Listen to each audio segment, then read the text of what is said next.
A Toronto police officer has been found guilty of assault in an incident 3 years ago involving a Brampton teen who later died of his injuries. Michelle Mackey now with how the verdict is being received by the teen's family. Toronto Police Constable Calvin Au has been found guilty of a lesser charge of assault and not guilty of assault causing bodily harm stemming from a Kijiji deal gone wrong and the death of 19-year-old Chad Facey. While they obviously appreciate that he has been convicted of something, for the family that he wasn't able to be held accountable for that death, it is a hard pill to swallow. Constable Au was originally charged with manslaughter, but that was downgraded to assault causing bodily harm weeks before the trial began, meaning prosecutors were no longer alleging Au caused the Brampton teen's death, leaving Facey's mother, quote, disgusted. Words can't even express how I feel about just manslaughter dropped to nothing.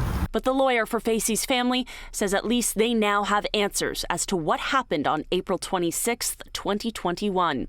On that day, off-duty TPS officer Constable Au accompanied his colleague, Constable Gurmak Benning, who was purchasing an Apple Watch he found on Kijiji from Facey. After Benning paid Facey, Au said he determined the watch was fake. Facey fled and Au said he pursued and, quote, took him down. Hours after the interaction ended, Facey was hospitalized and died from a brain bleed. It has been a really long process for this family.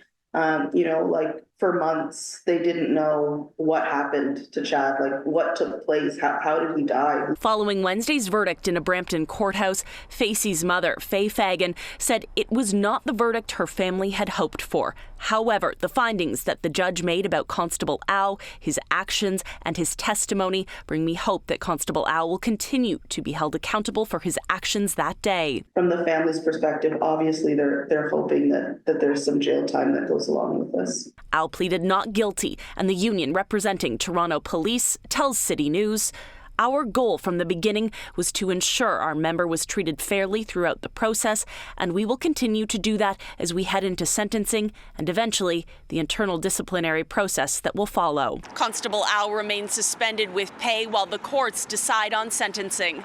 In Toronto, Michelle Mackey, City News.